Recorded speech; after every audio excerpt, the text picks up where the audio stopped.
marathon is that race for me that was always going to be the first major hurdle to cross.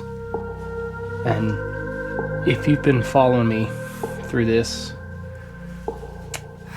you've seen how I've built up to it. All the way back to when I was doing my very first speed day on the track, just training for a 5K. And I've done good on all the races leading up to the marathon. But it was not a question of if I could do it. It was always just a question of how fast can I prepare myself to run the race. But for this one, I had legitimate question marks on if I was going to finish it running or if I was going to finish it walking. And I always kind of had a goal in my head of 4 hours, but during my training runs, I don't know if there was any part of me that believed that it would be possible. And now that I have crossed the finish line and run a marathon, I am proud. That's the word. I was happy with the other races. I loved them, but I've not been proud of what I accomplished until now. This is a big one. This is a big one. So let's back up a little bit, check in with me getting to my hotel on race day, a little pre-race stuff, and then just do the regular recap. And then at the end of the video, there will be one quick announcement about what is to come next. Hello and welcome from my hotel room for the marathon. So it's been a long time coming to get to this distance for me. I'd say it's been actually about 3 years building to this.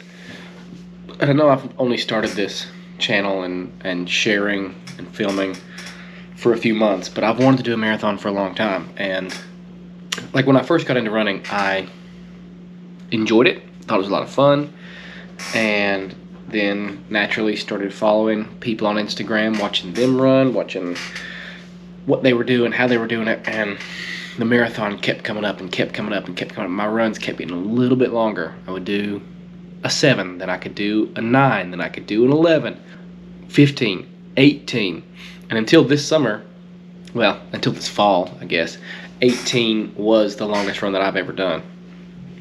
And then this fall I've done a 20 and a 22 to get ready for this marathon.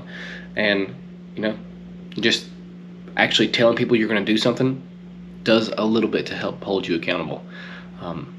Once again, I'm not planning on doing any filming during the actual run because I've got other things to focus on, and I don't have a camera crew to follow me around on a bike or a scooter or something. I traveled out here on my own. My family's still at home. It's about an hour and a half away from where we live, but I'm getting here, getting settled in, just gonna sleep and get up and go run. I'm only gonna be in the hotel for a few hours, it seems like, but I'm getting everything laid out for tomorrow. So let's go through what I have here. I've got more than I'm gonna need and more than I'm definitely gonna use, but here's what I have. So starting with the nutrition, I've got my gels. I brought all of them, but I'm not planning on using all of them. Cliff bars, probably my breakfast. Bananas, I'm going to have one tonight and one in the morning. Gallon of water. Electrolytes. This is protein and creatine in a little funnel bottle to put it in. And here I've got, so I'm doing this race, I'm here by myself, and I've got all this stuff that I want to take with me. I've got my regular running belt. Get the headphones out of the way here. I've got a full running vest, and I don't know if I want to use that because I haven't really been using it, but it would fit everything. Here's a Halloween costume accessory that's like a fanny pack that I could use because it's a little bit bigger. The race starts 6 a.m. so it's dark. Headlamp. Sunglasses are in here for when it gets better. Here's what I'm racing in on. shorts, shirt, Danish Endurance socks, pullover. Not sure what the weather's going to be like. I'll pay more attention to that. 2 choices for hats.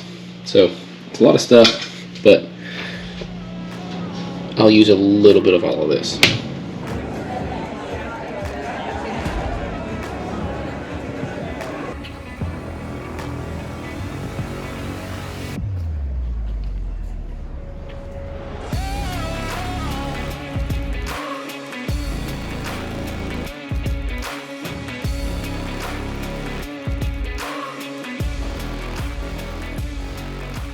So, the marathon. This video is going to be just a recap of what the race was like for me, and a little bit of what's coming next. So, just the general run through of the race and what I thought about it. First off, to me, the most amazing thing is that I have now done a marathon, and you know, it's always been something that other people do, and it's really cool.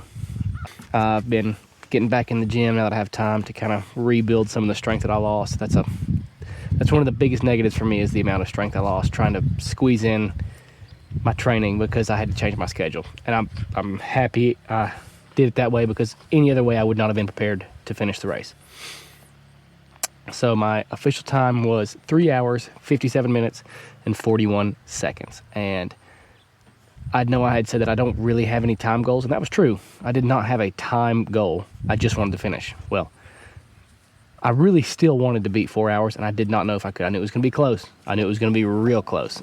But I'll go over a couple questions, 2 that I get asked by a lot of people, and 1 that I've been asking myself. Question number 1 is, was it hard? And, you know, my go-to is that 26.2 miles is a long way. That's just the surface. So I've played a lot of sports for a lot of my life, and when it comes to physical endeavors, that was, up to this point, the hardest thing that I have ever done. Just to finish, just to get through the last few miles, I was done. My legs were giving out. Yeah, it was hard, but that also, how hard it was, translates into how happy and proud I am that I got it done. In my other races, yes, I was happy with what I did, but I knew I could do it. For this one, this is the first race where I crossed the finish line, and I was just so proud of what I had done and what I had achieved. This was the one that, like, a couple years ago when I started running, I was reading a book, and they were talking about marathons and ultra marathons, and I was like, man, I would love to do that. And then I ran 13 or 14 miles, and I was like, I'm hurting from this. I'll never be able to do a marathon. Now I've done it, and I'm super excited about that. Question 2 is, would you do it again? And the answer to that is absolutely. Just, I'm not going to do it soon. I've got other things I want to do, and I'm gonna change up what's going on here, especially on this channel and my kind of fitness journey. But we'll get into that in a second. The question that I keep asking myself is, what would I do differently now that I have done this and can look back at what I would change? Well, first, I don't think that I punished my legs enough in training, because, you know, I was telling somebody that the only way to prepare for miles 23, 24, 25, 26 is to be on miles 23, 24, 25, and 26. That's like hard to simulate without doing it. And 22 was the most that I ran. And I was, every time I'd pass my truck, I'd get a sip of Powerade or do another energy gel or have a snack or whatever. So I didn't prepare myself enough for the consistency of the running over that distance. So going back, I'd push myself harder. I would make myself hurt more further back in my training. I don't say hurt as in like actually getting hurt. I mean like getting used to pushing my legs through that, what it feels like and how to keep going. I would have another pair of shoes, and I got to the point where all the other shoes I was running in were hurting my feet. So looking back, I would have whatever shoe I'm going to run the marathon needs to be well taken care of and used just enough to break it in, or I need a second pair of the same shoe so that I can I just wanted a little bit more cushion. I love the shoe. It felt great. My foot feels good in it. But I just wanted a little bit more protection from the ground after this step, you know.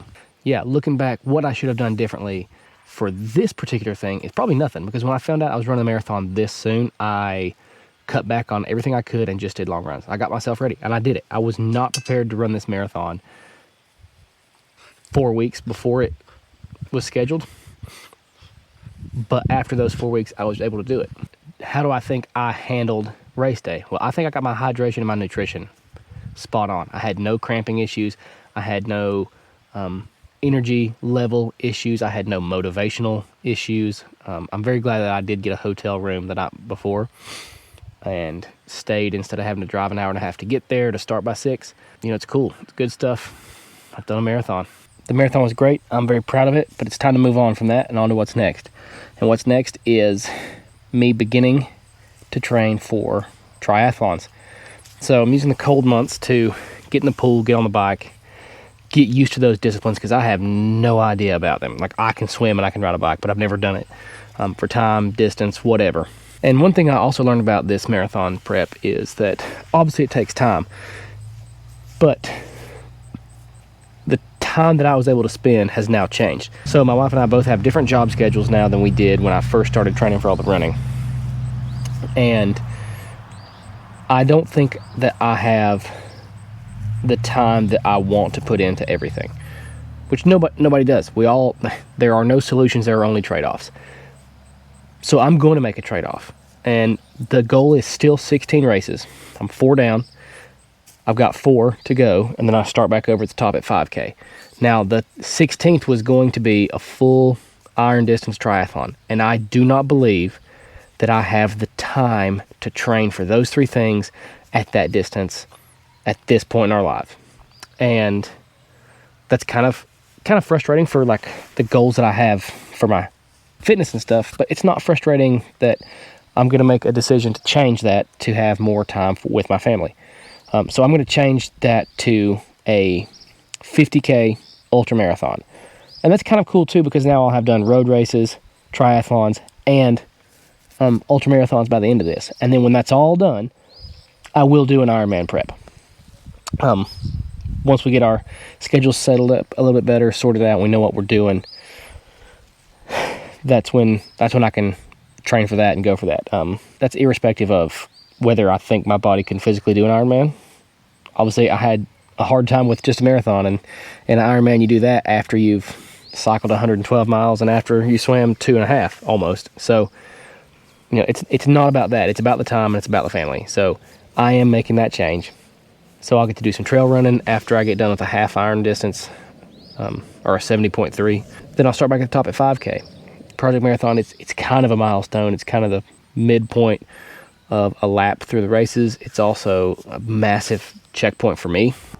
That's the end of Project Marathon. It was 1 episode. For now,